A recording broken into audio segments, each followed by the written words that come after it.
غلبت الروم في أدنى الأرض وهم من بعد غلبهم سيغلبون في بضع سنين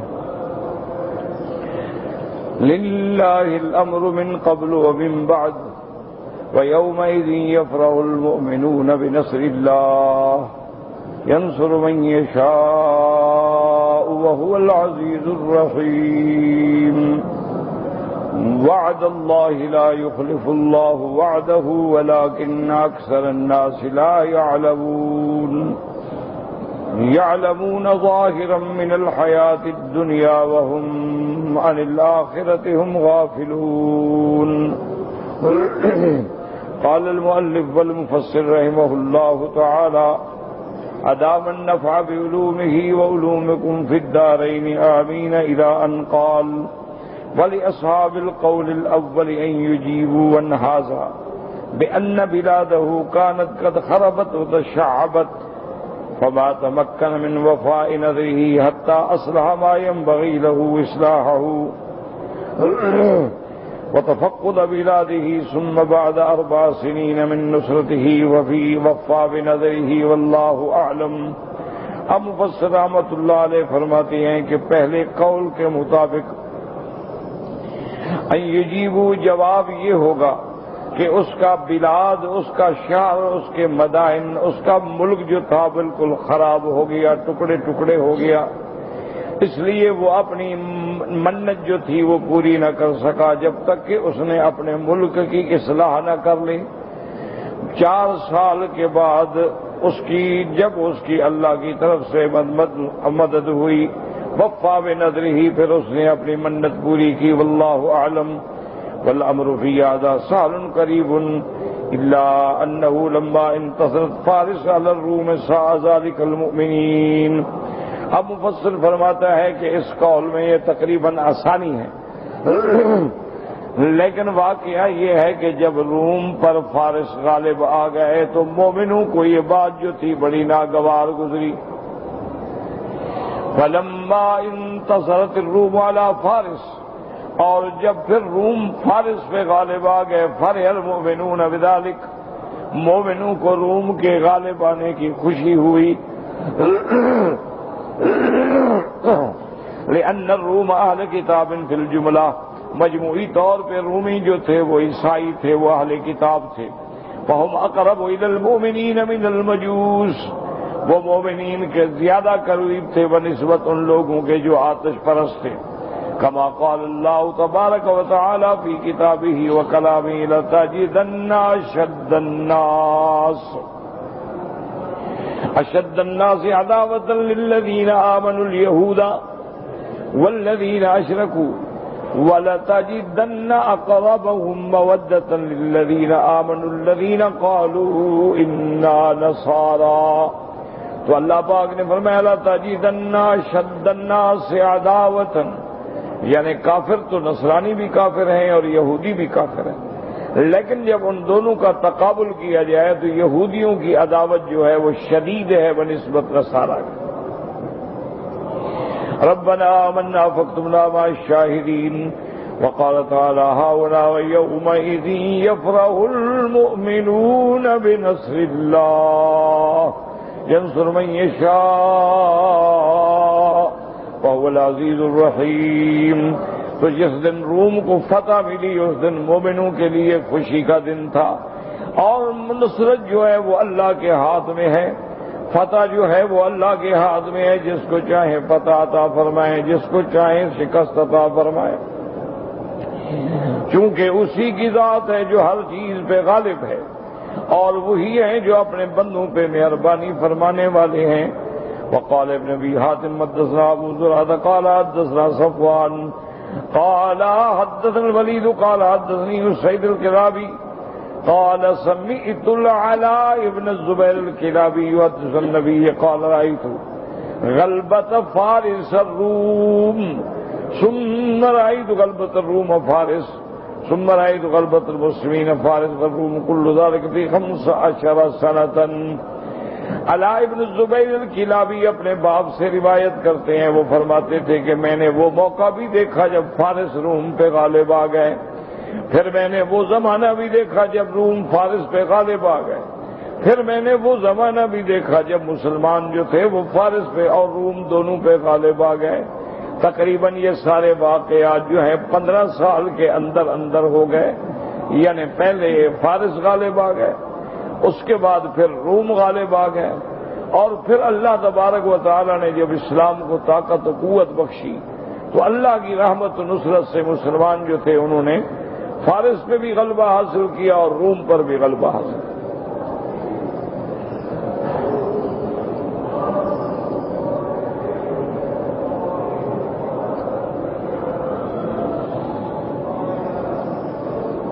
وقوله تبارك وتعالى وهو العزيز الرحيم العزيز في انتصاره وانتقامه من اعدائه، اللہ تبارک و تعالیٰ کی ذات غالب ہے، اللہ تبارک و تعالیٰ اپنے دوستوں کی مدد کرنے پہ قادر ہیں اور دشمنوں سے انتقام لینے پہ قادر ہیں۔ الرحیم بعباده المؤمنین، اور جو بندے ایمان لاتے ہیں ان پہ رحم فرمانے والے ہیں۔ وقوله تبارک و تعالی وعد اللہ لا يخلف اللہ وعدہ ای هذا الذي اخبرناک به یا محمد صلی اللہ علیہ وسلم من انا سننصر الروم على فارس وعد من اللہ حق وخبر صدق لا يخلف ولا بد من كونه ووقوعه لأن الله قد جرى سنته أن ينصر أقرب الطائفتين المقتتلتين الحق ويجعل لها العاقبة۔ اللہ تبارک و تعالی نے اس آیت میں فرمایا کہ وعد اللہ، یہ اللہ کا وعدہ ہے، لا يخلف اللہ وعدہ، اللہ کبھی اپنے وعدے کا خلاف نہیں فرماتے، اللہ ہر صفت نقصان سے پاک ہیں۔ اور وہ وعدہ کیا ہے؟ اللہ نے فرمایا ھذا الذی اخبرناک بہ، محمد صلی اللہ علیہ وسلم یہ جو ہم نے آپ کو خبر دی ہے کہ اب تو فارس غالب آ گئے ہیں، وہم من بعد غلبہم سیغلبون، ہم نے جو آپ کو روم کے غالب ہونے کی خبر دی ہے یہ اللہ کا وعدہ ہے، اور اللہ تبارک و تعالیٰ کا وعدہ حق ہوتا ہے اور اللہ کی خبر سچی ہوتی ہے، اللہ کا وعدہ کبھی خلاف نہیں ہوتا ہے۔ اور یہ بھی سنت اللہ ہے کہ اگر دو پارٹیاں لڑ رہی ہوں، دو مقتتلین ہوں، لیکن جو حق کے قریب ہوتا ہے اس کی اللہ تبارک و تعالی مدد فرماتے ہیں۔ وَيَجْعَلُ لَهَا الْعَاقِبَةُ، اور آخر انجام حق والوں کا ہوتا ہے، چاہے وقتی طور پہ شکست آ جائے۔ وَلَكِنَّ أَكْثَرَ النَّاسِ لَا يَعْلَمُونَ اے بحکم اللہ فی کونہ وافعالہ المحکم الجار فی العدل، لیکن لوگ نہیں جانتے اللہ تبارک و تعالیٰ کے احکام، اللہ تبارک و تعالیٰ کے افعال جو ہیں وہ پختہ ہیں، اور اللہ تبارک و تعالیٰ کی تقدیر کے فیصلے جو ہیں وہ جاری ہیں اور بالکل عین عدل کے مطابق ہوتے ہیں۔ اللہ تبارک و تعالیٰ کسی کو جزا دیں تو یہ اس کا فضل ہے، اللہ تبارک و تعالیٰ کسی کو سزا دیں تو یہ ان کا عدل ہے۔ اس لیے اہل سنت والجماعت کا یہ عقیدہ ہے کہ لا يدخل الجنت احد الا بفضلہ، جنت میں کوئی بھی اللہ کے فضل کے بغیر داخل نہیں ہو سکتا۔ ولا يدخل النار احد الا بعدلہ، اور جہنم میں کوئی بھی بغیر عدل کے داخل نہیں ہوگا، بلکہ اللہ سب سے انصاف فرمائیں گے۔ اس لیے اللہ نے فرمایا وما ظلمناہم وَلَكِنْ كَانُوا أَنفُسَهُمْ يَظْلِمُونَ، اللہ نے فرمایا جن کو ہم جہنم میں ڈالیں گے ان پہ ہم نے ظلم نہیں کیا، ان لوگوں نے اپنے نفسوں پہ ظلم کیا، اللہ کی توحید کو چھوڑ کے شرک اختیار کیا، اللہ کے انبیاء کی تکذیب کی، اللہ کی کتابوں کو جھٹلایا، احکام الہی کی مخالفت کی، تو آج اسی کی وہ سزا بھگت رہے۔ یہی وجہ ہے کہ اللہ کا عدل ایسا ہوگا کہ حتیٰ کہ قیامت والے دن کافر بھی اقرار کریں گے کہ جو ہمیں سزا مل رہی ہے وہ درست ہے۔ اس لیے جب ملائکہ پوچھیں گے ما سلککم فی سقر، کون سی چیز ہے جس نے آج تم کو جہنم کی طرف بھیجا ہے؟ قالوا لم نك من المصلين وَلَمْ نَكُ نُطْعِمُ الْمِسْكِينَ وَكُنَّا نَخُوضُ مَعَ الْخَائِضِينَ وَكُنَّا نُكَذِّبُ بِيَوْمِ الدِّينِ حَتَّى أَتَانَا الْيَقِينُ۔ اس دن سارے اعتراف کریں گے کہ ہم نہیں تھے نماز والوں میں سے، ہم نہیں تھے مسکینوں کو کھانا کھلانے والے، اور ہم جو آدمی بات کرتا تھا ہم بھی اس میں مل جاتے تھے، اور ہم تھے قیامت والے دن کا انکار کرنے والے، آج اسی کی ہم سبا بھگت رہے ہیں۔ اسی طرح دوسری جگہ قرآن پاک کہتے فَاعْتَرَفُوا بِذُنُوبِهِمْ فَسُحْقًا لِّأَصْحَابِ السَّعِيرِ۔ وہ اعتراف کریں گے اپنے گناہوں کا، اپنے شرک کا، اپنے کفر کا، سب اعتراف کر لیں گے، اقرار کر لیں گے۔ تو اس لیے یاد رکھیں، اللہ تبارک و تعالی کسی بھی عالم میں، کسی بھی زبان میں، کسی بھی مکان میں کسی بندے پہ انفرادی یا اجتماعی کبھی ظلم نہیں فرماتے۔ اللہ ظلم سے منزہ ہے، اللہ ظلم سے پاک ہے۔ ان اللہ لا یظلم مثقال ذرۃ، ذرے کے برابر بھی اللہ کسی پہ ظلم نہیں کرتے۔ جیسے فرمایا وما ربک بظلام للعبید، اللہ اپنے بندوں پہ ہرگز ظلم نہیں فرماتے ہیں، کیونکہ ظلم جو ہے وہ صفت نقصان ہے، اور اللہ تبارک و تعالیٰ صفت نقصان سے پاک ہے۔ اللہ تبارک و تعالیٰ اپنے بندوں کو ڈھیل دیتے ہیں، معاف کرتے ہیں، معاف کرتے ہیں، معاف کرتے ہیں، لیکن جب ان کے جرم انتہا پہ پہنچ جاتی ہیں تو پھر اللہ ان کو پکڑنے کا فیصلہ فرماتا ہے۔ اسی لیے قرآن نے واضح کر دیا، یاد رکھے بندے پہ مصیبت ایسے نہیں آتی، ما نزل بلاء الا بذنب، کوئی مصیبت نہیں آتی مگر ہمارے گناہوں کی وجہ سے، وما رفعت الا بتوبۃ، اور وہ مصیبت نہیں ٹلتی مگر توبہ کرنے سے، جب بندہ اللہ کے دروازے پہ گر جائے۔ ہم چاہتے ہیں کہ ہم نے کہا ہے نا توبہ بس ہو قبول ہو جائے، یہ تو اس کی مرضی ہے، وہ چاہے تو سیکنڈ میں قبول فرما لے، وہ چاہے تو سال سال قبول نہ فرما لے۔ ہمیں بھی تو سوچنا چاہیے نا کہ اللہ نے ہمیں زندگی دی ہے، آج ہم 50 یا 60 سال کی زندگی گزار چکے ہیں، تو ہم کم سے کم اپنے نفس کا تو محاسبہ کریں کہ اس میں کتنے دن ہیں جو ہمارے گناہوں میں گزرے ہیں، اس میں کتنے دن ہیں جو ہمارے نافرمانیوں میں گزرے ہیں، اس میں کتنے دن ہیں جو ہماری بے نمازی میں گزرے ہیں، اس میں کتنے دن ہیں جو ہمارے غیبت میں، بہتان میں، جھوٹ میں، الزام میں گزرے ہیں۔ تو آدمی سوچے تو صحیح، تو یہ تو مانا نہیں ہے کہ تمہیں اللہ ہر نعمتیں دیتے رہیں اور تم نافرمانیاں کرتے رہو۔ تو اللہ تبارک و تعالی موقع دیتے ہیں بندے کو، اس لیے قرآن کہتا ہے، اللہ فرماتے ہیں کہ اگر ہم بندوں کو ان کی ہر غلطی پہ پکڑ لیتے ہیں، ما ترک علی ظہرہا من دابۃ، کوئی جاندار تمہیں زمین پہ چلتا ہوا بھی نظر نہ آتا۔ یہ تو اللہ تبارک و تعالیٰ کی رحمت ہے، اللہ مؤخر کر دیتے ہیں، اللہ مہلت دے دیتے ہیں، اللہ معاف فرما دیتے ہیں تاکہ بندے کو موقع ملے، بندہ پھر راستے پہ آ جائے۔ لیکن جب آدمی نافرمانیوں پہ تل جاتے ہیں، جب آدمی ظلم پہ تل جاتے ہیں، تو اللہ تبارک و تعالیٰ کی قدرت اور جلال پھر جوش میں آتا ہے، اور پھر وہ ایسا عذاب دیتے ہیں کہ کبھی تو دنیا میں مٹا دیتے ہیں، ورنہ آخرت کا عذاب جو ہے وہ تو برحق ہے۔ اس لیے وہ مفسر رحمۃ اللہ علیہ فرماتی ہیں کہ لوگ نہیں جانتے اللہ کے فیصلوں۔ وَقَوْلُهُ تَبَارَكَ وَتَعَالَى يَعْلَمُونَ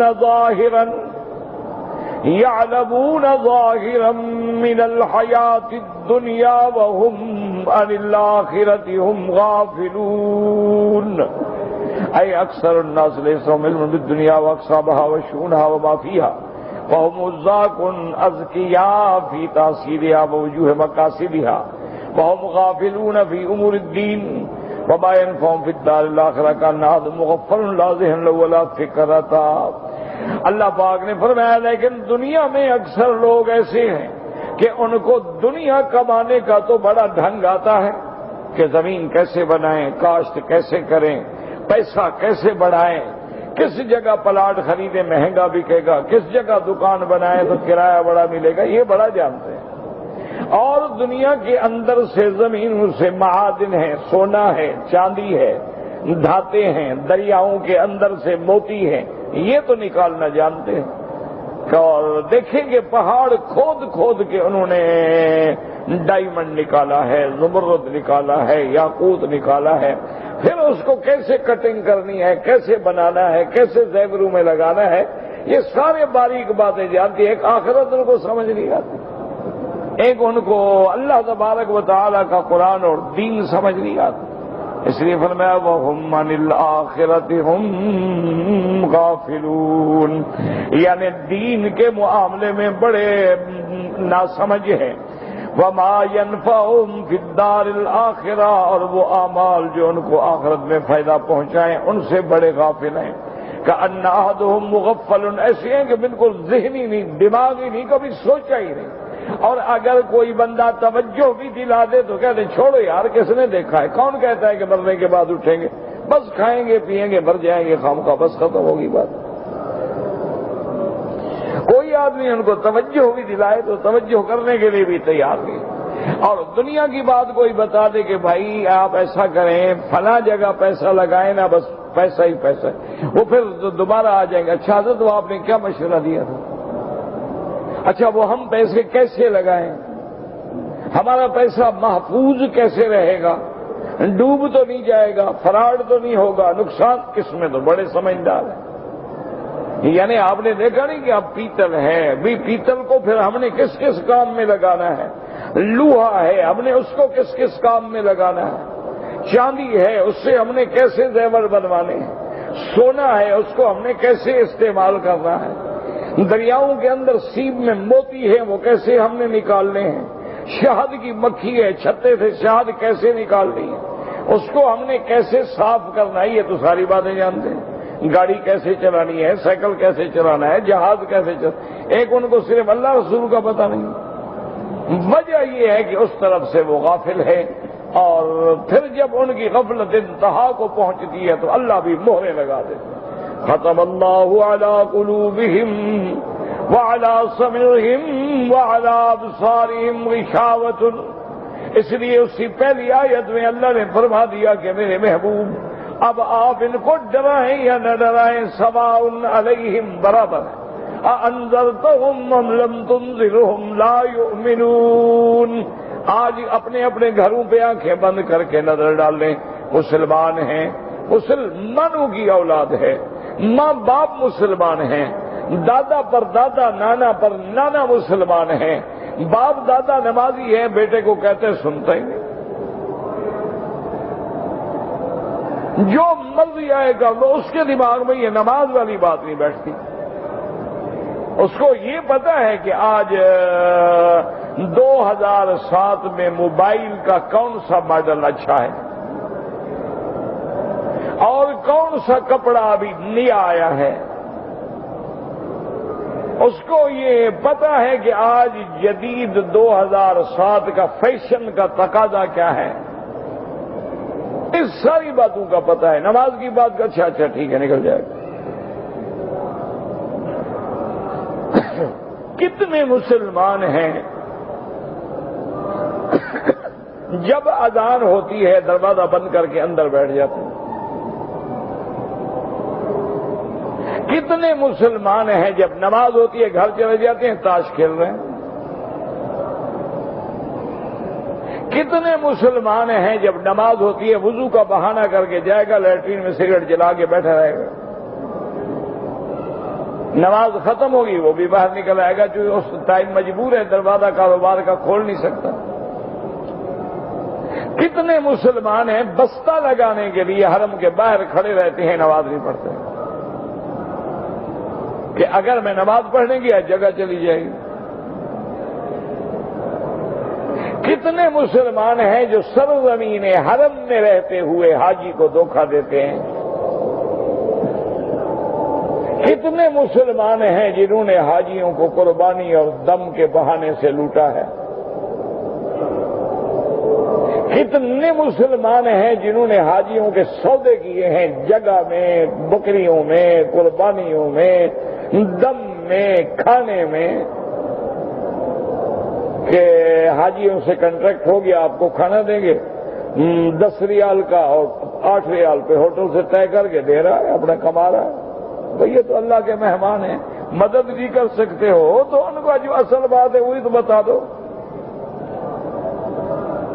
کتنے لوگ ہیں اللہ معاف فرمائے جو کھجور میں بھی ملاوٹ کریں گے، جی مدینے کی ہے، مدینے کی نہیں ہوگی، وہ باہر کی ہوگی، کسی اور ملک کی ہوگی، وہ سستی ہوگی، مدینے کی بنا کے صاف کر کے بیچ دیں۔ کتنے مسلمان ہیں جو 3 سال پرانی کھجوروں کو تیل لگا کے چمکا کے رکھ دیں گے تاکہ حاجی دھوکہ کھا جائے۔ کتنے مسلمان ہیں جنہوں نے لوگوں کے قربانیوں کے گوشت خریدے ہیں کہ جی 40 ریال میں بکرا مل رہا ہے، 10 بکرے لے کے رکھ لو۔ یہ تو مکے میں ہمارا حال ہے جو ہم ہر وقت کعبہ شریف میں رہتے ہیں۔ آپ جو دور ہیں ان کے بارے میں کیا سوچتے ہیں؟ کتنے مسلمان ہیں ماشاءاللہ حرم مکہ میں، مدینہ میں، رات کو 2 بجے رات تک ڈش پہ بیٹھے ہیں، انٹرنیٹ پہ بیٹھے ہیں، ٹی وی پہ بیٹھے ہیں، 2-2:30 بجے جناب وہ بکواس کر کے سو جائیں گے، پھر صبح 8 بجے اٹھیں، کیونکہ نیند تو 6 گھنٹے پوری کرنی ہے نا، بات جاتی ہے جانے دو۔ اصل وجہ یہ ہوتی ہے، یاد رکھیں کہ جب انسان نافرمانیاں کرتا ہے نا تو دلوں پہ زنگ لگ جاتے ہیں، دلوں پہ میل لگتے دل سیاہ ہو جاتے ہیں، پھر نصیحت آدمی قبول ہی نہیں کرتا، لاکھ تقریر کریں پھر اس پہ اثر نہیں ہوتا۔ اگر کبھی مجموعی طور پہ درس میں پھنس گیا، کسی دوست کی وجہ سے بیٹھ جائے گا، لیکن اٹھ کے جو کچھ سنا ہے نا یہی ضائع کر دے گا، یا غیبت کرے گا، یا گلہ کرے گا، یا جھوٹ بولے گا، یا تہمت لگائے گا۔ یہ کیوں ایسا ہو رہا ہے آپ دیکھیں آخر۔ اگر آج بھی مسلمان صحیح معنی میں اسلامی زندگی اختیار کر لیں، آج بھی مسلمان اگر اپنے کردار کو اسلام اور ایمان کے احکام کے مطابق ڈھال لیں، آج بھی اگر تم پکے ایمان والے بن جاؤ تو اللہ کی نصرت کا تو وعدہ موجود ہے کہ انتم الاعلون ان کنتم مؤمنین۔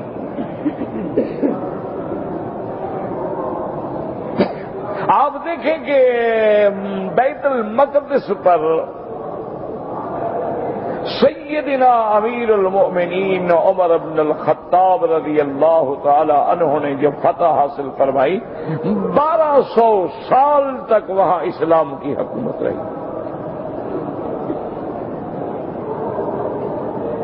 اور 1200 سال میں وہاں مسلمان، یہودی، عیسائی سب کٹھے رہتے ہیں، کوئی جھگڑا نہیں،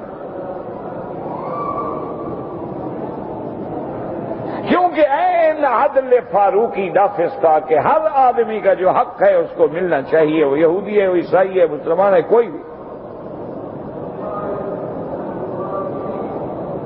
تو 1200 سال کے بعد جا کے جب ہمارے اعمال تباہ ہو گئے تو مسلمانوں کے ہاتھ سے اللہ نے بیت المقدس کو چھین۔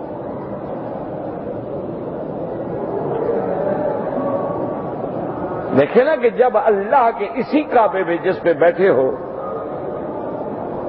اس کعبۃ اللہ پہ جب حملہ ہوا ہے، اور اس دور کا سب سے بڑا حملہ ہے کہ ہاتھیوں کا لشکر لے کے ابراہ پہنچ گیا، مکے والوں نے تو ہاتھی دیکھا ہی نہیں تھا، وہ تو دیکھ کے ڈر گئے، اور دعا مانگنے والے کون تھے؟ مسلمان تو کوئی تھا نہیں، وہ تو اب عبد المطلب تھا۔ لیکن اللہ کے کعبے سے ان کی سچی محبت تھی، اس میں کوئی شبہ نہیں ہے۔ وہ مشرک تھے، وہ لات و عزا کے پجاری تھے، لیکن کعبے کے صحیح معنوں میں تابعدار۔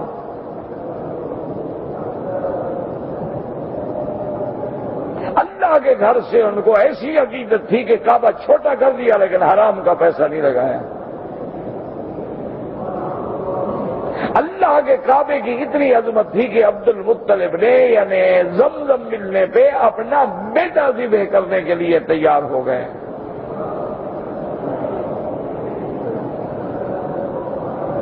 بیت اللہ کی محبت کا یہ عالم تھا کہ وہ فخر کرتے تھے، اور جو لوگ حج پہ آتے تھے، عمرے پہ آتے تھے، تو حضور کے دادا ہیں ہاشم، تو وہ 100 اونٹ اس زمانے میں ذبح کر کے شہید بنا کے حاجیوں کو کھلاتے تھے.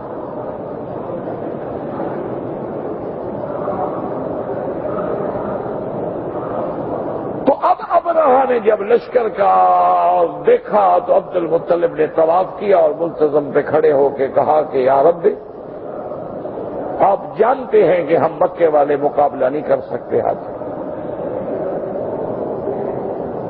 میرا مولا ہماری طاقت نہیں ہے اور آپ کے آگے کوئی چیز چھپی ہوئی نہیں ہے. اگر برابر کا مقابلہ ہوتا ہم تیرے گھر کے لیے اپنے خون کی ندیاں بہا دیتے، لیکن ہماری طاقت نہیں، ہاتھی اسے کیسے لڑے؟ تو میرا اللہ اب یہ گھر تیرے حوالے ہے اور اس کی حفاظت تو نے کرنی ہے. تو اللہ نے پھر حفاظت کی ہے کہ نہیں کی ہے؟ تاریخ عالم گواہ ہے نا کہ اللہ نے پرندے بھیج دیے، وارسلنا علیہم طیرا ابابیل. نمرود بھی اتنا بڑا بادشاہ ہے جو ابراہیم علیہ السلام کو جلانا چاہتا ہے آگ میں، اور جلانے کے لیے ڈال دیا آگ میں. ایک مچھر بھیجا اللہ نے دماغ میں، ایک مچھر نے سیدھا کر دیا.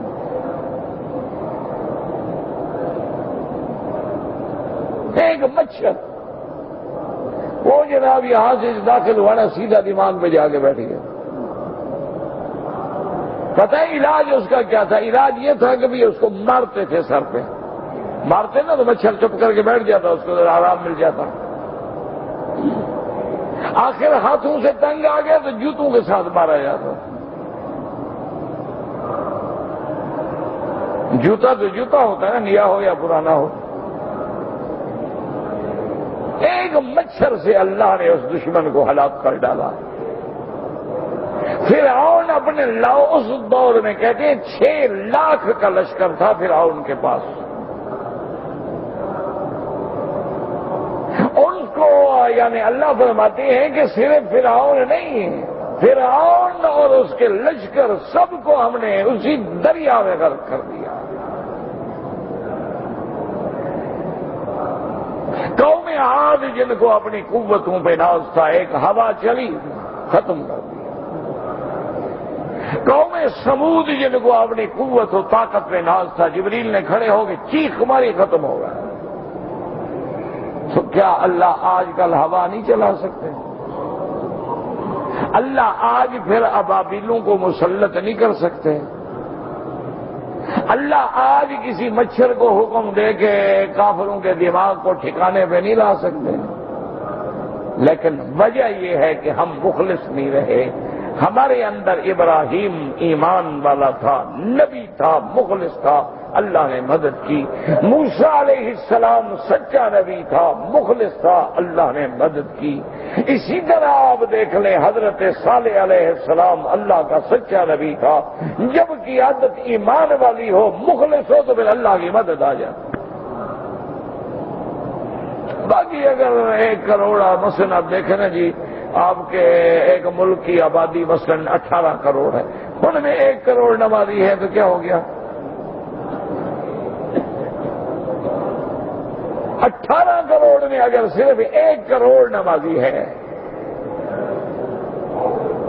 18 کروڑ میں صرف 2 کروڑ آدمی مثلا صحیح معنی میں خدا رسول کو مانتا ہے، تو باقی 16 کروڑ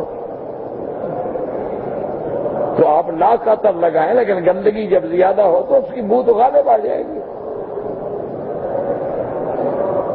تو اس لیے ہمیشہ یاد رکھیں اللہ کا نظام ہے. اللہ کبھی اپنے بندوں پہ ظلم نہیں کرتے، اللہ کبھی اپنے بندوں کو عذاب نہیں دیتے، اللہ کبھی اپنے بندوں کو ہلاک نہیں کرتے. نہ انفرادی طور پہ نہ اجتماعی طور پر، لیکن شرط یہ ہے کہ تم امانت و دیانت پہ آ جاؤ۔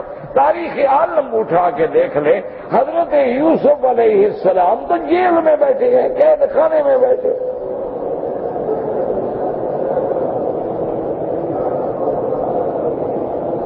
یعنی حضرت یوسف علیہ السلام کہاں ہیں؟ قید خانے میں۔ لیکن اپنے دین میں کتنا سچا ہے کہ قید خانے میں بھی دعوت توحید جاری ہے، قید خانے میں بھی اللہ کے دین کا کام جاری ہے۔ جب اللہ کے دین کو یوسف علیہ السلام نے اس پابندی سے مضبوطی سے پکڑ لیا کہ دو قیدی آئے، انہوں نے کہا کہ جی ہم نے خواب دیکھا ہے، کہ ایک نے کہا میں نے خواب دیکھا ہے کہ انگوروں کو نچوڑ رہا ہوں اور اس سے جوس نکال رہا ہوں، اور دوسرے نے کہا کہ میں نے خواب دیکھا ہے کہ میرے سر پہ ایک ٹوکرا ہے روٹیوں کا بھرا ہوا اور پرندے روٹیاں اٹھا رہے ہیں۔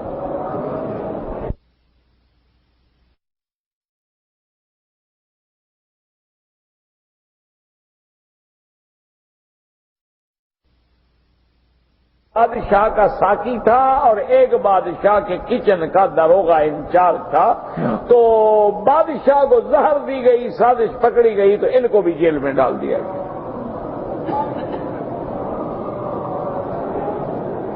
تو حضرت یوسف علیہ السلام نے فرمایا دیکھو بات سنو، جب تک کھانے کا وقت آئے گا نا تمہیں خواب کی تعبیر بتا لوں گا، لیکن پہلے میری بات تو سن، دیکھا نا کہ موقع ہے۔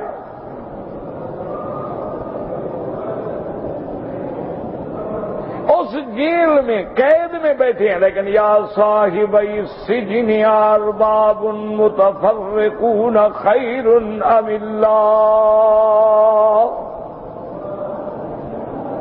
اللہ الواحد القہار۔ کہنے لگے میرے جیل کے ساتھیوں، عقل سے بتا دو یہ سینکڑوں خدا ماننا بہتر ہے یا ایک خدا جو غالب ہے جس کا حکم سب پہ چلتا؟ ما تعبدون من دونہ الا اسماء، اللہ کو چھوڑ کے جن کی تم عبادت کرتے ہو یہ تو تم نے بنا رکھے ہیں، تمہارے باپ دادا نے بنا رکھے ہیں، انہوں نے نام دے رکھے ہیں، حقیقت تو کچھ نہیں۔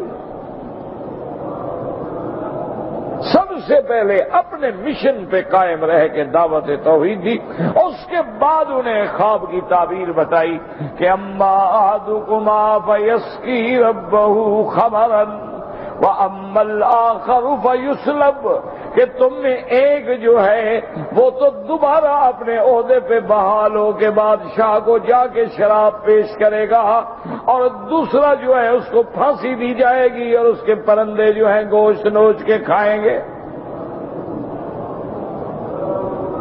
ایک آدمی ہے اکیلا بیٹھا ہے اور قید میں ہے، قیدی ہے۔ اب جب اس کی رہائی کا انکوائری ہوئی تو وہ ساقی بری ہو گیا، اس کے ذمہ جرم نہیں لگا، اس کی رہائی کا آ گیا۔ تو آپ نے فرمایا فاذکرنی عند ربک، آپ نے فرمایا تم جا رہے ہو اور بادشاہ کے قرب کا موقع بھی ملے گا تو وہاں میرا ذکر بھی کر دینا کہ مجھے کس جرم میں پکڑا گیا۔ لیکن اللہ کو یہ منظور نہیں تھا، فلبث فی السجن بضع سنین۔ یہ قرآن میں واقع اس لیے نہیں آئے ہیں کہ تم قصے کہانیوں کی طرح پڑھو، جیسے ناول پڑھتے ہو، ڈائجسٹ پڑھتے ہو، جیسے اخباریں پڑھتے ہو، کالم پڑھتے ہو، نہ یہ تو قرآن ہے۔ لقد كان في قصصهم عبرة لأولي الألباب،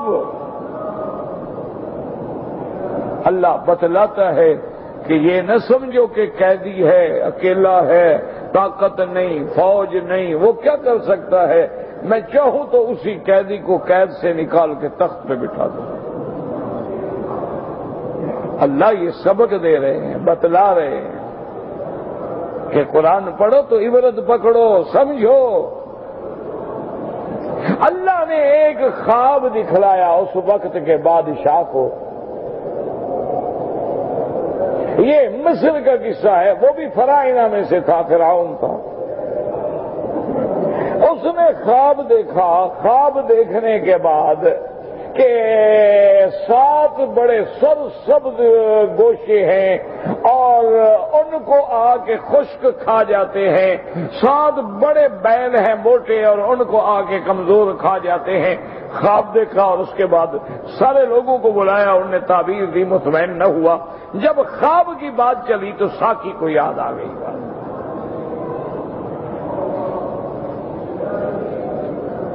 اس نے کہا بادشاہ سلامت اگر مجھے اجازت دو اور خواب کی صحیح تعبیر لینا چاہتے ہو نا تو ایک آدمی قید خانے میں بیٹھا ہے۔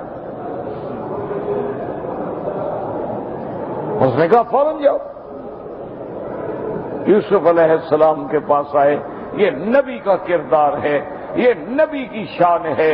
اللہ کے پیغمبر نے یہ نہیں کہا کہ تم نے میرا کام نہیں کیا پھر آ گئے ہو بھاگ جاؤ۔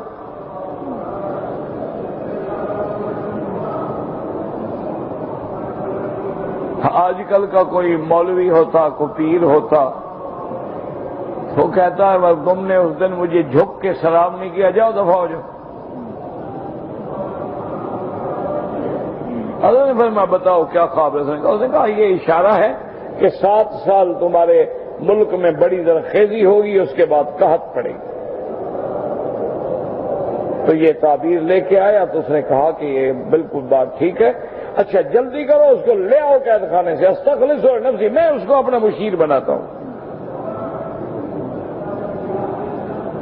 اب دیکھیں آزادی کے پروانے مل گئے، بادشاہ بلا رہا ہے، صرف بلا نہیں بلکہ استخلص لنفسی، اپنے لیے چن لیا ہے اس نے۔ یوسف علیہ السلام نے کہا ہم تو نہیں جاتے باہر۔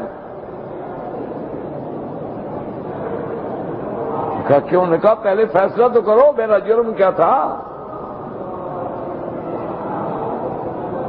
جب تک میرے دامن عصمت پہ داغ لگا رہے گا میں نہیں جاؤں گا جیل سے باہر۔ یہ ہے شان۔ ہم تو کروڑوں روپے کھا کے جیل جائیں تو پھر اللہ کی مدد کیوں آئے؟ ہم تو انسانوں کے قتل کے بعد جیل جائیں، لوگوں کی عزتیں اور عصمتیں لوٹ لیں۔ یعنی آپ نے پہلے آج سے 10 سال 20 سال پہلے سنا تھا کہ 5 سال کی لڑکی سے کوئی زنا کرے،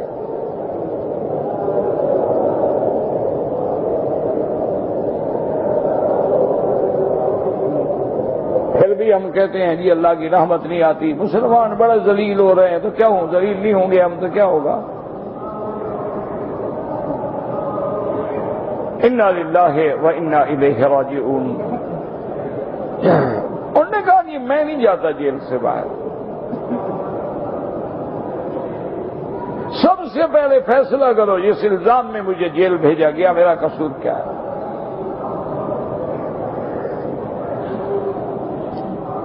کیا اشارہ ہے کہ دامن صاف ہو تو پھر مدد آتی ہے، کردار مضبوط ہو تو پھر صبر آتی ہے، صبر کا پیمانہ مضبوط ہو پھر مدد آتی ہے۔ انہو من یصبر ویتقی، 2 چیزیں ہیں یاد کر لو، ان دونوں پہ عمل کرو، دنیا میں بھی تم کامیاب، آخرت میں بھی تم کامیاب، کاروبار میں بھی کامیاب، پیسے میں بھی کامیاب، ہر چیز میں ایک صبر اور ایک تقوی، گناہوں سے بچو۔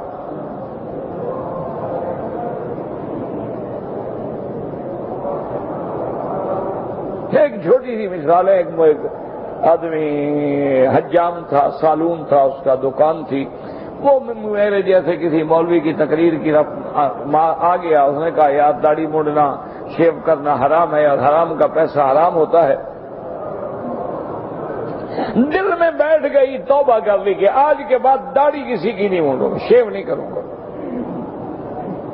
ایک نائی ہے، حجام ہے بیچارہ، غریب آدمی اب دکان پہ بیٹھا مکھیاں مار رہا۔ کیوں؟ اکثر برادری تو ہماری شیو کے لیے آتی ہے نا جی، بال بنانے والے تو 5% ہوتے ہیں، اکثر تو دشمن سنت محمد مصطفیٰ ہوتے ہیں کہ خود شیو کریں گے تو شاید ٹھیک نہ ہو، نبی کی سنت کو اچھی طرح رگڑے لگانے والے سالون پہ جائیں گے نا۔ پیسے بھی دیں گے اور محمد مدنی صلی اللہ علیہ وسلم کے حکم کی بھی مخالفت، قول کی بھی مخالفت، فعل کی بھی مخالفت، آپ کی صورت کی بھی مخالفت، سیرت کی بھی مخالفت۔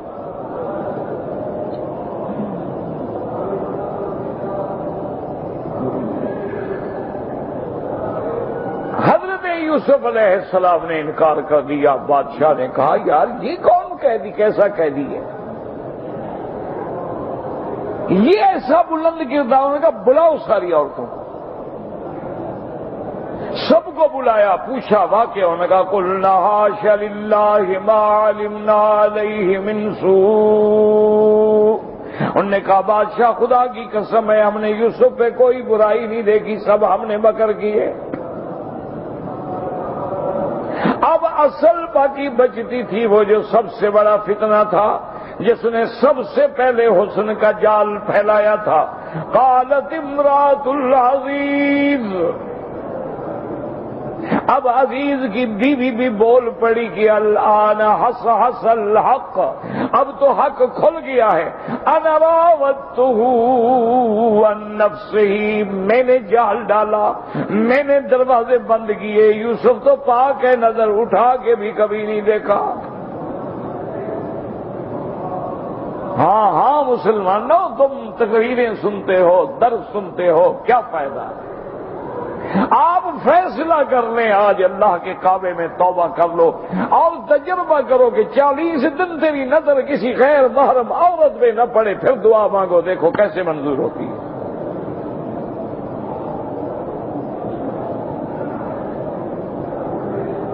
نظر جھکا لو، کوئی مسئلہ نہیں، کوئی مسئلہ نہیں۔ الحمدللہ میرے والد رحمت اللہ علیہ ایک دفعہ بیٹھے تھے، ایسے باتیں چل رہی، فرمایا کہ الحمدللہ ثم الحمدللہ، جب سے میں نے شعور سنبھالا ہے، آمدن صحبن کسی حالت میں الحمدللہ کسی غیر محرم عورت پہ نظر نہیں ڈالی ہے میں نے۔ ایک ہے اچانک کوئی سامنے آ جائے، وہ تو الگ بات ہے نا۔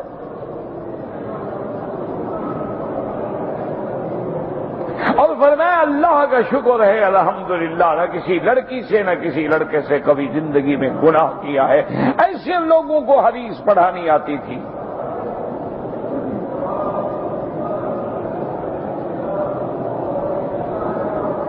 آج تو 2 کتابیں بغل میں لے کے ہم مولوی بن جاتے ہیں، کریں کیا؟ اور اعتراض کریں گے امام ابو حنیفہ پہ، امام مالک پہ، امام شافعی پہ، امام احمد بن حنبل پہ۔ پڑھے کیا ہو، نورانی کہتا۔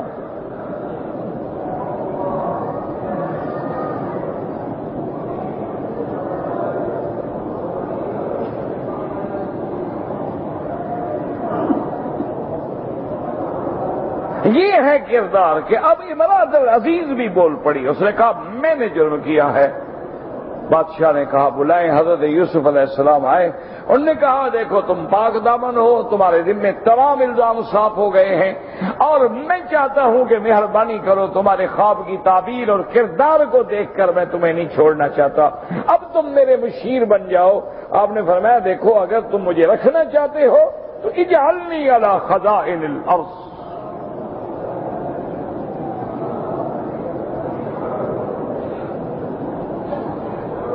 اس پہ کبھی غور کیا ہے آپ نے؟ قرآن تو پڑھتے روز سورۃ یوسف ماشاءاللہ، اصل میں ہم تو پڑھتے ہیں نا ختم شریف کے لیے، ختم صغیر ختم کبیر۔ ہم نے تو قرآن شریف مردوں کے لیے رکھا ہے نا، زندوں کے لیے تو آیا ہی نہیں قرآن۔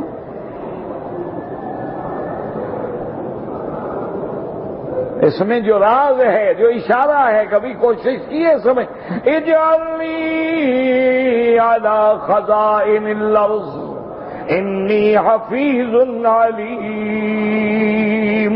یوسف علیہ السلام نے فرمایا مجھے مالیات کا، مجھے وزارت خزانہ، مالیات، اقتصادیات کا انچارج بنا لو۔ اس سے سمجھ آیا کہ جب مالیات کو تم ٹھیک کر لو گے تو پھر انقلاب آئیں گے۔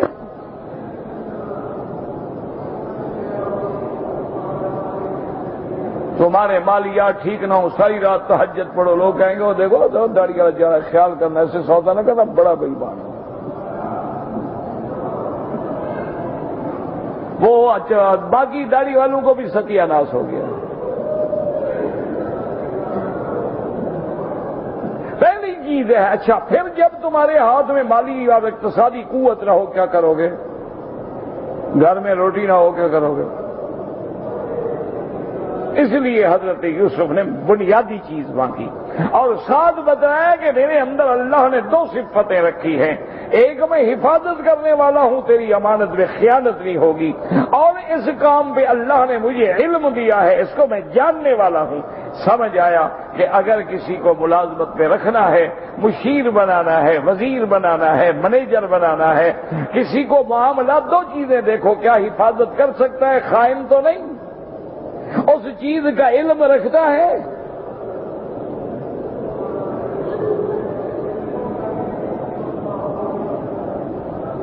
آج کل تو یہ ہوتا ہے جو بیمار ہو نا اس کو ہیلتھ منسٹر بنا دیتے ہیں، خود بیمار ہے،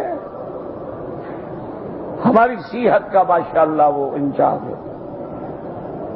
وہ ایک لطیفہ ہے کہ محکمے بادشاہ تقسیم کر رہے تھے تو انہوں نے کہا سارے محکمے تقسیم ہو گئے تو مشیر نے کہا حضرت وہ محکمہ تعلیم رہ گیا. اس نے کہا اچھا فلاں کو بلاؤ.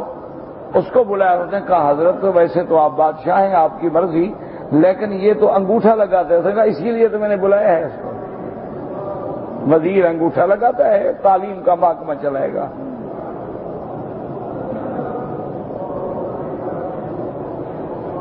یہ ساری مصیبت اسی لیے ہے.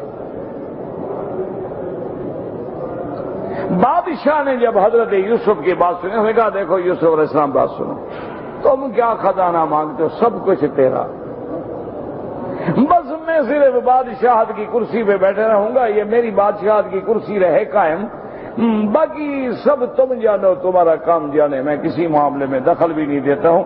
یہ چیز جو تھی اللہ نے کہاں سے اٹھایا اور مصر کا بادشاہ بنا دیا. وہ بھائی کو کنویں میں، اندھے کنویں میں ڈالنے والے، وہ بھائی کا کھوٹے پیسوں میں سودا کرنے والے، وہ بھائی کو چھین کے اپنے والد کو رونانے والے آج یوسف کے دروازے پہ بھیک مانگنے کے لیے کھڑے. اور قرآن کو پڑھا کرو. قرآن کیا ہے؟ قرآن قصوں کی کتاب نہیں ہے، قرآن کہانیوں کی کتاب نہیں ہے.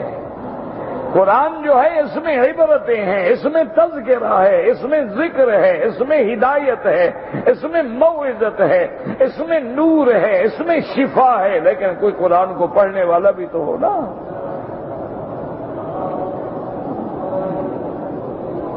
اور یہ سارا قصہ کیوں اترا؟ اللہ نے فرمایا میرا مدنی مکے والوں کو سنا دو کہ تم بہت ہو، میرا مدنی اکیلا ہے. تم دولت والے ہو، میرا مدنی فقیر ہے. تم ماں باپ والے ہو، میرا مدنی یتیم ہے. تم محلے والوں ہو اور میرے مدنی کے گھر میں آگ جلانے کے لیے دیا بھی نہیں ہے.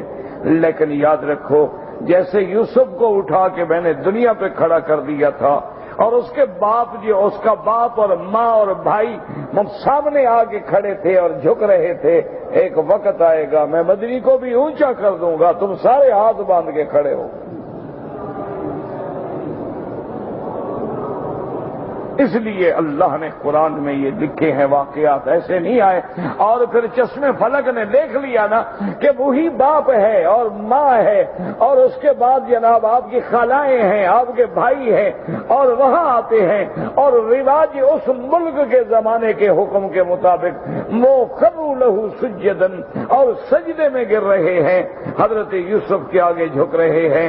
اور چشمے فلک نے دیکھا کہ علم یجد کا یتیمن فآوا وَوَجَدَكَ ضَالًّا فَهَدَىٰ وَوَجَدَكَ عَائِلًا فَأَغْنَىٰ. اللہ نے فرمایا میرا مدنی آج دیکھے شان ہے کہ آج کفار قریش جو ہیں سامنے قیدی بن کے کھڑے ہوئے ہیں، یا مار دیے گئے یا مٹ گئے یا قیدی بن کے کھڑے ہیں. اور حضور فرماتے ہیں اے قریشیوں بدلاؤ میں کیا کروں؟ انہوں نے کہا آپ کی مرضی ہے، ہم نے ہر جرم کیا ہے. فرمایا آج میں وہی فیصلہ کرتا ہوں جو یوسف نے کیا تھا، لا تثریب علیکم اليوم، جاؤ دوڑ جاؤ چھٹی.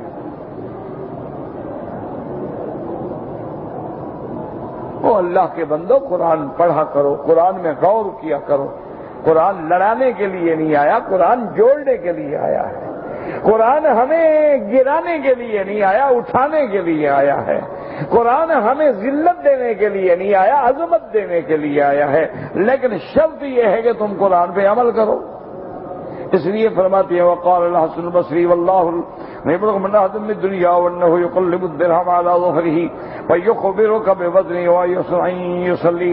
حضرت حسن بصری فرماتی ہیں کہ دنیا میں ایسے لوگ ہیں کہ درہم کو ایسے انگلیوں پہ ناخن پہ ہلائیں گے، کہہ دیں گے کھرا ہے کہ کھوٹا ہے، کہہ دیں گے کہ وزن کتنی ہے، لیکن نماز پڑھنا نہیں جانتے۔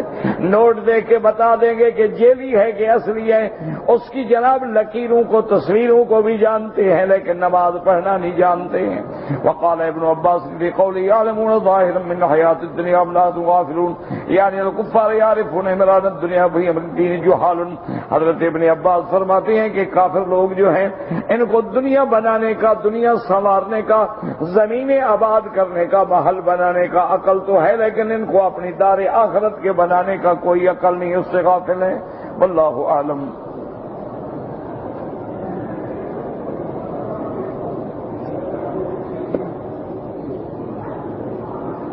اگر آپ مدینہ منورہ سے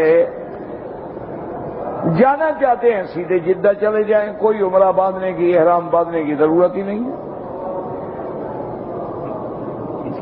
داڑھی کم از کم جو ہے وہ ایک مشت ہے ائمہ اربعہ کے نزدیک، زیادہ ہو تو ماشاءاللہ بعض لوگ مطلق حدیث پہ عمل فرماتے ہیں، لیکن کم از کم جو حد ہے وہ ایک مشت ہے۔ خط بنانا، اصلاح کرنا سب ٹھیک ہے۔ کہتے ہیں جی کہ ہمارے دوست نے بتایا ہے کہ پاکستان میں کوئی جنتی دروازہ کھلا ہے۔ ماشاءاللہ ٹھیک ہے، پھر حج کی کیا ضرورت ہے؟ حج کرنے کے بعد بھی تو جنت چاہیے نا، تو جنت کا دروازہ کھول کے اس سے گزر کے دیکھ لو آگے کیا ہے۔ آپ نے تو نہیں دیکھا ہوگا، میں نے دیکھا ہے پاک پٹن ہے۔ یہ سب جھوٹ ہوتے ہیں۔ کوئی جنتی قبرستان بنا دیتے ہیں، کوئی جنتی دروازے بنا دیتے ہیں، کوئی جنتی کھڑکیاں بنا دیتے ہیں، اور اللہ تبارک و تعالی معاف فرمائے، آج ہی میں پڑھ رہا تھا اخبار میں کہ ایک بہت بڑے پیر بنے ہوئے تھے، بڑے بڑے پیر، اور لاکھوں لوگ آتے تھے اور وظائف لیتے اور عملیات لیتے اور نذرانے چڑھاتے۔ اس کے بعد جب پکڑا گیا تو وہ سب سے بڑا قاتل اور مجرم اور عصمت دری کا سب سے بڑا ڈاکو نکلا۔ اس نے اپنے آپ کو چھپانے کے لیے ڈھونگ رچایا کہ داڑھی رکھ لی، خلیفے آ گئے، بال بڑھا لیے۔ پیر بننے میں کوئی محنت تو کرنی نہیں پڑتی نا، مولوی بننے میں تو رگڑا ہے نا، پڑھے گا تو مولوی بنے گا نا۔ مولوی بننے کے لیے تو مسئلہ ہے نا، کچھ آئے گا جائے گا، کوئی پوچھے مسئلہ تو آپ کیا کریں گے وہ۔ لیکن پیر بننے کے لیے تو کوئی مسئلہ ہی نہیں ہے، بس بال بڑھا لو، داڑھی بنا لو اور سبز کپڑے پہن لو اور چپ کر کے بیٹھ جاؤ، بس پیر بن جاؤ۔ بالکل کچھ نہ آتا ہو نا، وہ زیادہ پکا پیر ہوتا ہے۔ انا للہ و انا الیہ راجعون۔ اور کتنے ایسے فراڈیے ہیں جو لوگوں کی عصمتیں لوٹ رہے ہیں۔ آج کل تو باقاعدہ ویب سائٹ آ گئی ہے، وہ کہتے ہیں جی آپ اپنے نام بتائیں، ہم تمہیں حالات بتاتے ہیں، تمہارے حالات کیا ہیں۔ انٹرنیٹ پہ چل رہا ہے کتنا، نجومی بیٹھے ہیں، ماہر فلکیات بیٹھے ہیں، بڑے بڑے دنیا کے ساحرین بیٹھے ہیں، تم پہ جادو ہے، جادو کا توڑ یہ ہے۔ اچھا پھر علاج قرآن سے بتا دیتے ہیں، ان کو تو پتا ہے کہ اس کے بغیر تو شفا ہو نہیں سکتی۔ قرآن کی آڑ میں اپنا کاروبار کر رہے ہیں۔ اشتروا بآیات اللہ ثمنا قلیلا۔ عمرہ 10 محرم کو عمرہ میں کروں، پھر جس کے لیے کریں، نفلی عبادت ہے، کر سکتے ہیں، اور اللہ پاک سب کے اعمال صحیح فرمائیں اور سب کو ہدایت دیں۔ جو مہینے 4 مہینے کے لیے خدام آئے ہیں مکے میں، میرا بھائی جس نے عرفات مینا میں پوری نماز پڑھی اللہ قبول فرمائے، قصر پڑھی اللہ قبول فرمائے، جھگڑوں میں نہ پڑو بس۔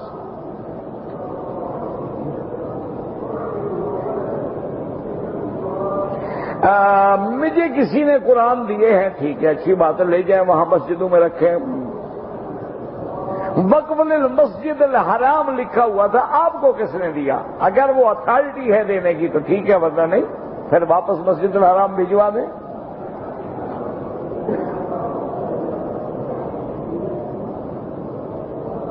میں نے طواف الوداع کر لیا تھا، میں جدہ ایئرپورٹ پہ گیا تو میری فلائٹ جو ہے وہ لیٹ ہو گئی، فلائٹ میری مؤخر ہو گئی، میں واپس آ گیا۔ کوئی بات نہیں، مکے میں رہو، نمازیں پڑھو، طواف کرو، اب جب آخری طواف کرو گے تو وہ خود بخود وداع ہو جائے۔ کہتے جی کہ ہمارے ہاں 10 محرم کو جو لوگ نیاز حسین پکاتے ہیں یہ خالص بدعت ہے اور غیر اللہ کے نام پہ چڑھائی جاتی ہے، اس کھانا جو ہے جائز ہی نہیں۔ جس خیرات کی نسبت اللہ کے لیے نہ ہو، اچھا کہتے ہیں جی ہم تو اللہ کے نام پہ کرتے ہیں، تو اللہ صرف 10 محرم کو قبول کرتا ہے، آگے پیچھے نہیں کرتا۔ منع یہ ہے کہ تم اللہ کے نام پہ نہیں حسین کے نام پہ کر رہے ہیں، اور جب غیر اللہ کے نام پہ آ گئی تو اس کا استعمال کرنا جائز نہیں ہوتا۔ آپ روزہ رکھیں، آپ جیسے شریعت کا حکم ہے آپ حضرت حسین کے کردار پہ عمل کریں۔ میرے بھی ایک دوست ہیں ڈاکٹر قاضی منظور، بیچارہ وہ کبھی کبھی مجھے میرے گھٹنوں کا علاج بھی کرتے ہیں، اس کی والدہ فوت ہو گئی، کشمیر کے ہیں، اللہ ان کی مغفرت فرمائے اور اللہ تبارک و تعالی صبر جمیل عطا فرمائے۔ کہتے ہیں جی کہ آپ نے اصحاب رسول پہ تو بڑی تقریریں کی ہیں، لیکن 10 محرم کو حضور کے نواسے کو شہید کیا گیا، آپ نے نہیں بیان کیا، آپ کی بے وقوفی ہے۔ میں نے تو شہادت علی پہ تقریر کی ہے، شہادت حسین پہ تقریر کی ہے، تم نے نہیں سنی تو یہ بھی میرا قصور ہے۔ جا کے کیسٹ خرید لو، شہادت حسین پہ میری مفصل تقریر ہے۔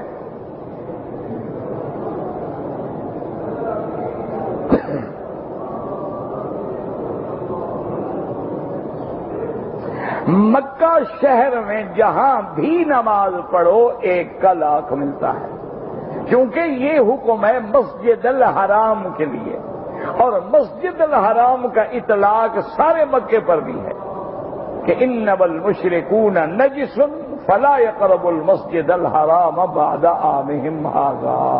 اللہ نے فرمایا مشرکین پلید ہیں، اب وہ مسجد الحرام میں داخل نہ ہوں۔ کیا مانا؟ یعنی باب العمرہ پہ کھڑے رہیں، صرف اندر نہ آئیں، مانا حد حرم پہ ان کو روکا جائے گا۔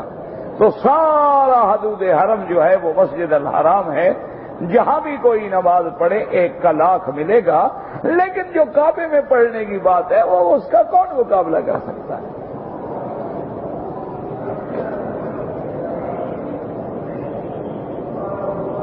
کہتے جی کہ اگر ایک آدمی نے حج کر لیا، تمام احکام پورے کر لیے، طواف زیارت بھی کر لیا، لیکن صفا مروہ نہیں دوڑا، اور پھر وہ حرم کے باہر کوئی کام پڑ گیا، چلا گیا، 2 دن کے بعد واپس آ کے پھر صفا مروہ دوڑا، کوئی حرج نہیں۔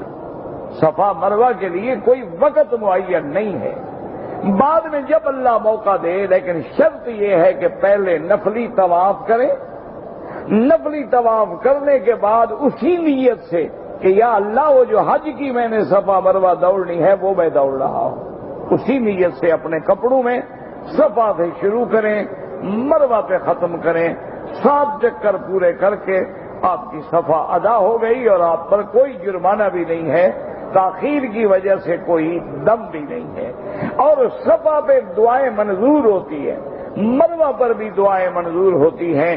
زیادہ سے زیادہ دعائیں جو ہیں کیا کریں، اور صفا کے درمیان میں بھی دعائیں منظور ہوتی ہیں۔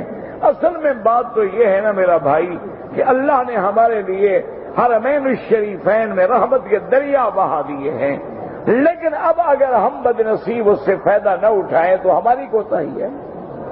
ہمارے سامنے دریا بہہ رہا ہو اور ہم پیاسے بیٹھے رہیں، ہمارے سامنے رحمت برس رہی ہو اور ہم محروم بیٹھے رہیں، ہمارے سامنے خیرات بٹ رہی ہو اور ہم ہاتھ سکوڑ لیں، تو پھر تو ہماری بدقسمتی ہے۔ ورنہ یہ گھر ہے، اللہ کا کعبہ ہے، بلد الحرام ہے، بلد الامین ہے، مسجد الحرام ہے، یا اسی طرح مدینہ منورہ ہے، مسجد النبی صلی اللہ علیہ وسلم ہے۔ یہ تو ایسے نرالے شہر ہیں جہاں اللہ کی ہر وقت رحمتیں برستی ہیں۔ سوال یہ ہے کہ ہمارا دامن ہونا چاہیے